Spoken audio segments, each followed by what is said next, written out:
네, 강프로입니다. 자, 포스코 DX에 대해서 한번 볼 텐데, 일단 금요일 날 4% 하락 마감이 됐습니다. 3.9%니까 거의 4%죠. 자, 그런데 코스닥도 하락했습니다. 자, 그럼 우리가 여기서 생각해 볼 게 있어요. 종목이 빠지니까 시장이 빠지는 걸까요? 아니면 시장이 빠지니까 종목이 빠지는 걸까요? 자, 시장은 종목들의 총합의 평균치예요. 자, 그러면 우리가 여기서 이렇게 생각해 볼 수 있겠죠. 뭐가 먼저일까? 자, 다시 말씀드리지만 종목이 먼저입니다. 그렇죠? 자, 이렇게 생각하시면 돼요. 주식시장에서는요. 앞에 좋을 부분을 지금 가격에 반영해서 주가가 올라갑니다. 모든 오르는 주식들은 지금 상황이 좋아서 또는 실적이 좋아서 어떤 이슈가 있어서 어떤 호재거리가 있어서 주가가 올라가는 게 아니에요. 그렇죠? 이게 아니라 최종적인 관점에서 보면 지금까지 말씀드렸던 뭐 호재거리, 이슈, 실적이 좋아서 뭐가 있어서 이게 있어서 저게 있어서 이런 것들을 합쳐놨더니 앞으로 실적이 좋아질 수 있는 환경이 갖춰진 겁니다. 그걸 우리는 성장주 또는 성장산업 또는 성장섹터 이렇게 부르는 거예요. 즉 주식시장이 올라가는 원리는요. 성장하는 기업의 주가가 앞으로 성장하는 것 대비해서 지금 주가가 싸기 때문에 그렇죠. 싸기 때문에 올라가는 겁니다. 근데 이 싸다는 관점을 지금 실적으로 생각을 하잖아요. 그러면 절대로 죽을 때까지 수익을 못 낼 겁니다. 절대 못 내요. 제가 이 얘기를 왜 드리냐면요. 포스코 DX를 포함해서 뭐 에코프로 그룹, 포스코 퓨처엠 그리고 상승하는 모든 종목들의 주가는 모두 비쌉니다. 그렇죠? 대부분 보면 실적이 좋은 종목이 올라가는 게 아니라 거의 적자 또는 돈을 못 벌고 있는 기업들, 그렇죠? 이런 기업들이 주가가 많이 올라요. 자, 포스코 DX도 한번 볼게요. 실적 한번 보겠습니다. 22년도에 647억, 그리고 21년도에 195억, 그렇죠? 195억 적자가 났습니다. 근데 올해 어떻습니까? 299, 343, 322. 그쵸? 1분기, 2분기, 3분기입니다. 4분기 아직 안 나왔는데 합쳐서 1000억이 넘는다는 건 당연하죠. 그렇다는 건 기본적으로 22년 대비해서 성장폭이 몇 프로가 되죠? 100% 이상이다. 자, 그런데 시가총액을 보면 돼요. 시가총액을 보면 지금 9조 2천억입니다. 여기서 20%를 더 주잖아요. 왜? 고가 대비해서 보면 어떻게 되죠? 자, 보세요. 11조 정도 되죠. 자, 그러면 우리가 여기서 생각할 수 있는 게 있어요. 실적 대비해서 주가가 어떻습니까? 비쌉니다. 그쵸? 근데 하나 더 보여드릴게요. SK 하이닉스. 자, 내용 보세요. 하이닉스 어때요? 신고가예요. 14만 3천 원. 그쵸? 12월 달 고점이 14만 3천 원인데 자, 23년 초에 주가는 7만 원이에요. 하이닉스 같은 거대 기업이 주가가 100% 올랐다. 1년 동안. 근데 실적을 보잖아요. 자, 이게 시장의 진실입니다. 그렇죠? 우리는 실적이 지금 좋은 종목이 아니라 앞으로 좋을 종목을 찾아야 돼요. 그리고 나서 실적이 좋아지는 관점을 넘어서 그렇죠? 피크를 치기 직전에 또는 피크를 치기 한참 전에 모든 주가는요. 고가를 찍고 빠지기 시작한다. 자, 21년도에 12조 3천억, 20년도에는 5조가 나왔습니다. 하이닉스예요. 주가 봅니다. 월봉으로 볼게요. 21년 3월 달에 정확하게 고가를 형성하고 15만 원에서 어디까지 빠졌나요? 자, 여기 7만 원대. 정확하게 22년 12월 달에 저가를 찍고 반등하기 시작했습니다. 그러면 적자를 만들어낸 시기는 어디예요? 여기에요. 22년 하반기. 자, 길게 말씀 안 드리겠습니다. 주식시장에서는요. 실적이 좋은 종목을 찾는 게 아니라 앞으로 실적이 좋아질 종목을 찾는 겁니다. 그래서 포스코 DX도 주가가 수직 상승을 했는데 이때 실적이 좋아져서 올라가는 게 아니라 앞으로 좋아질 부분들을 먼저 반영하면서 주가가 올라가는 거예요. 자, 그러면 지금 스마트 팩토리가 어느 정도까지 진행되고 있는지 그 부분에 대해서 우리가 한번 생각해 봐야겠죠. 길게 말씀 안 드리겠습니다. 그렇죠? 내용 길어져 봤자 어려운 이야기밖에 안 나오니까 간단하게 말씀드릴게요. 지금 현대차도 그렇고 삼성전자도 그렇고 스마트 팩토리로 전환하려는 그런 투자를 지속적으로 하고 있습니다. 삼성전자에서는 어디랑 지금 조인돼 있죠? 레인보우 로보틱스죠. 그렇죠? 그리고 현대차는 그 두산 로보틱스랑 연결이 되어 있고요. 이미 싱가포르 공장에는 두산 로보틱스의 협동 로봇이 거의 대부분 들어가는 계약이 체결이 됐습니다. 한국 같은 경우에 그 노조와의 그런 좀 마찰이나 그런 부분이 있기 때문에 조금 지연되고 있는데 이게 왜 그러냐면 어쩔 수 없이 기업들은 이윤을 추구하는 게 목적이기 때문에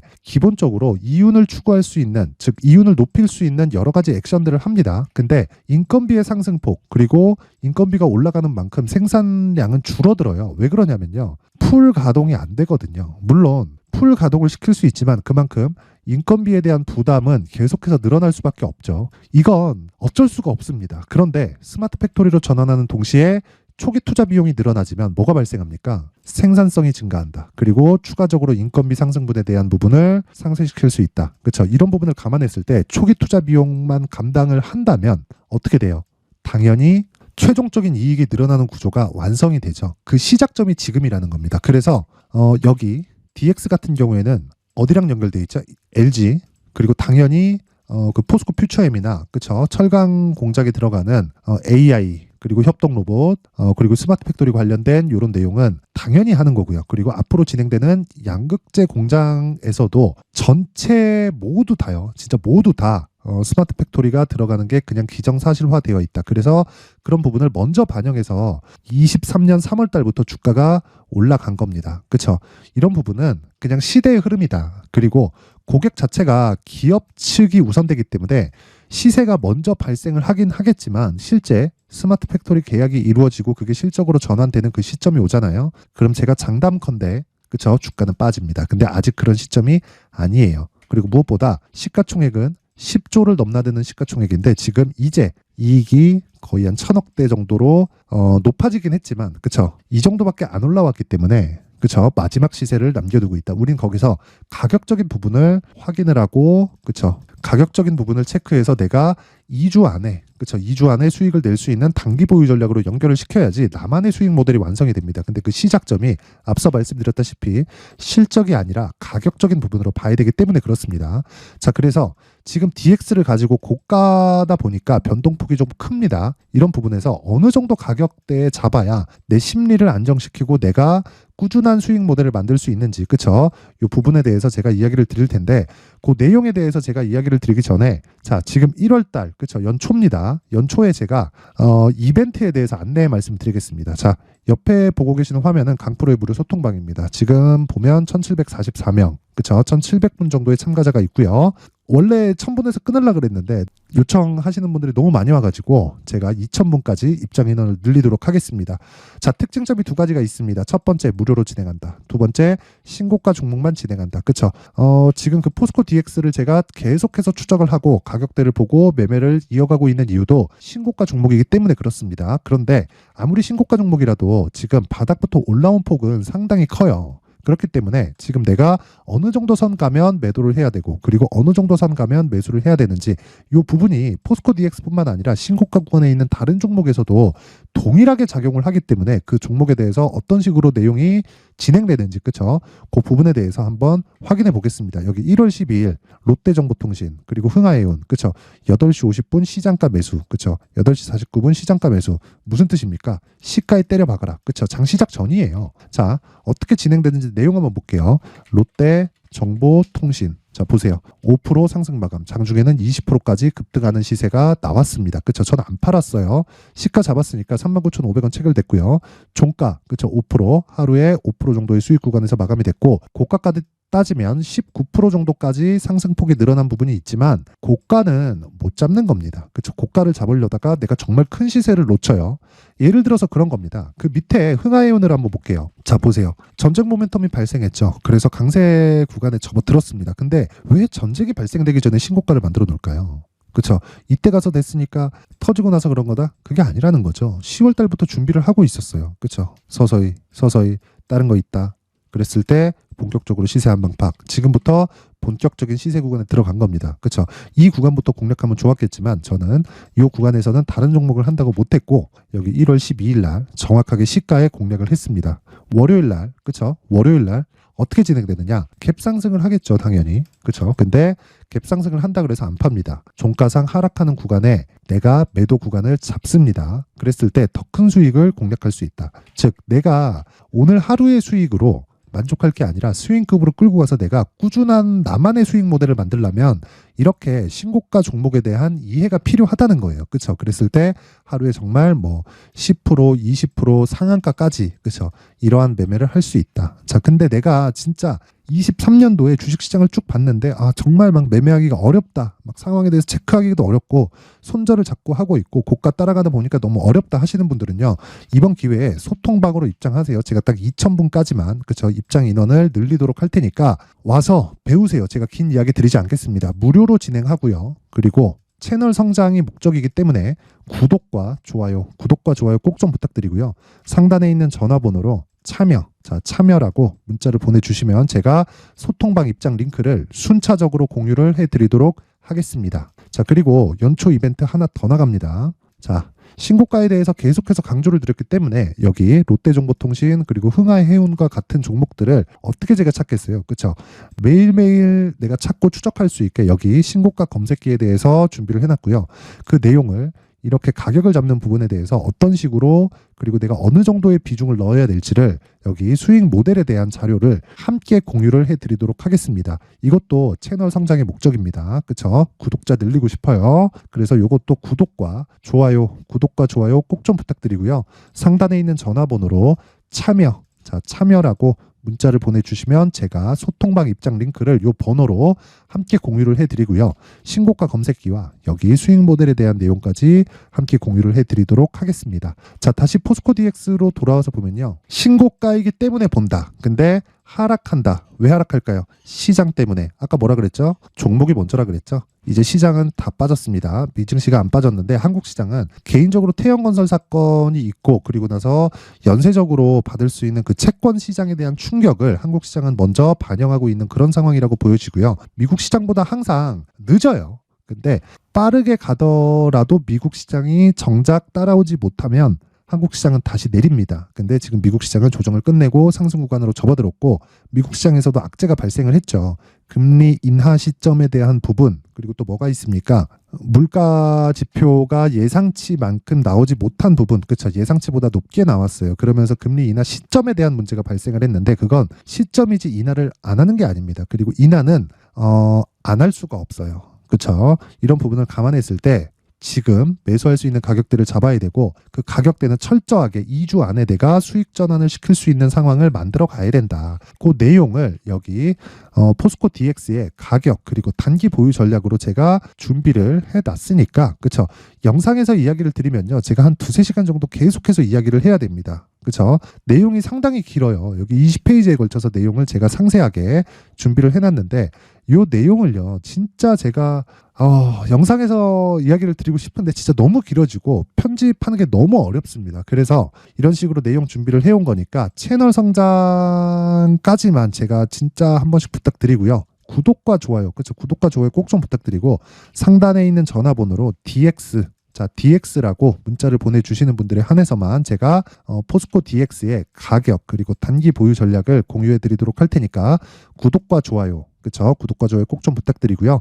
상단에 있는 전화번호로 DX라고 문자를 보내주시면 제가 한 분 한 분 빠짐없이 포스코 DX의 가격 그리고 단기 보유 전략을 요 번호로, 그렇죠? 요 번호로 공유를 해드리도록 하겠습니다. 자, 항상 시청해 주셔서 감사드리고요. 그리고 제가 신고가에 대해서 계속 강조를 드리고 있는 만큼 이해를 돕기 위해서 제가 12월 달부터 진행하고 있는 신고가 주도주가 있습니다. 그렇죠? 그 종목을 공략하는 데 있어서 어떤 관점으로 들어갔는지 그리고 이슈나 뉴스나 이런 부분들을 내가 어떻게 체크를 하고 있는지 그 부분에 대해서 제가 내용을 상세하게 준비를 해놨으니까 영상 끝까지 시청하시고요. 모든 분들이 성공 투자하셨으면 좋겠습니다.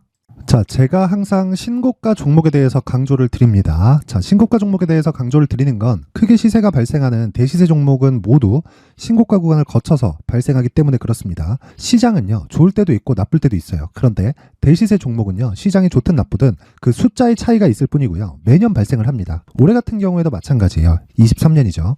1월부터 로봇, AI, 시세를 크게 발생을 시켰는데 이미 22년도 중반 후반에 신고가를 달성을 하고 매물 소화 과정을 거친 이후에 시세가 발생을 했습니다. 2월 달부터 2차 전지의 강세가 있었죠. 그런데 22년도에 이미 에코프로 같은 경우에는 신고가를 달성한 이후가 됐고요.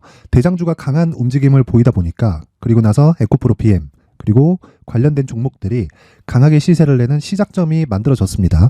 3월부터는 그렇죠. 삼성전자와 하이닉스의 강한 움직임이 발생하기 시작했고요. 그러면서 한미반도체가 신고가를 달성을 했고 매물 소화 과정을 대략 한 2달 정도 거친 이후에 추가적으로 시세를 발생을 시켰습니다. 자, 어떤 종목이든 신고가를 거치면서 대시세 구간으로 들어간다는 거고 이런 대시세 종목에는 신고가라는 내용을 이해했을 때 이런 상황을 만들 수가 있는데 자, 보세요. 22년 11월 21일 날 정확하게 레인보우 로보틱스를 시작을 했고요. 이때 당시에 레인보우 로보틱스의 가격은 33,800원이었습니다. 실제 3달이 채 되지 않는 보유기간을 가진 이후, 그쵸? 한 100% 정도의 수익 실현을 할 수가 있었고요. 그 이후에 추가적인 상승이 나왔지만 내가 매수를 잘 했기 때문에 보유기간을 최소한으로 줄여서 가더라도 충분한 수익이 발생을 했다는 겁니다. 언제든지 저가를 잡을 수 없고 고가를 잡을 수 없기 때문에 내가 강조를 해야 되는 건 신고가 이후에 매수하는 구간, 그리고 첫 번째 수익 구간만 먹더라도 다음 종목으로 이동을 할 수 있다는 거죠. 실제 그리고 나서 3월 달에 반도체 종목에 대해서 계속해서 제가 강조를 드렸었고, 그런 이후에 매물 소화 과정을 거치고 5월 달부터 반도체 공략을 시작한 결과, 그쵸? 3달이 채 되지 않아서 ISC 그리고 한미 반도체까지 100%에 달하는 수익 실현에 성공을 했습니다. 그래서 계속해서 강조를 드리는 거예요. 시장은요, 좋을 때도 있고 나쁠 때도 있어요. 그런데 대시세 종목은 숫자의 차이가 있을 뿐이고요. 매년 발생을 한다는 거고 분기별로 나오게 됩니다. 물론 이런 종목을 모두 다 잡을 수는 없지만 지금 같은 경우에는요, 2가지 내용으로 구분이 가능합니다. 첫 번째, AI 반도체 쪽으로 들어가야 되고요. 그리고 또 한 가지, 내년 4월에 있을 총선 테마가 지금부터 준비되어 있어야 된다는 거죠. 물론 이 두 종목 모두 신고가 종목에 있는 종목을 공략해야 되기 때문에 신고가 구간에서 매매를 해야 된다는 건 어떤 상황에서든 불변의 진리라고 보시면 됩니다. 자, 그래서 제가 AI 반도체 관련된 종목들은 강프로의 소통방에서 같이 공개를 하도록 하겠고요. 4월 달에 있을 총선을 대비한 대시세 종목은요, 이렇게 준비를 해왔습니다. 자, 내용을 한번 보시면, 그쵸? 큰 폭의 하락을 거친 이후에 장기간 횡보 구간을 거쳤고, 그리고 최근에 들어서 신고가를 만들어냈죠. 이후에 추가적으로 상승이 나오는 구간을 만들기 위해서 눌림목 구간에 있는 그런 상황이고요. 지금은 매집 구간에 있다고 보시면 됩니다.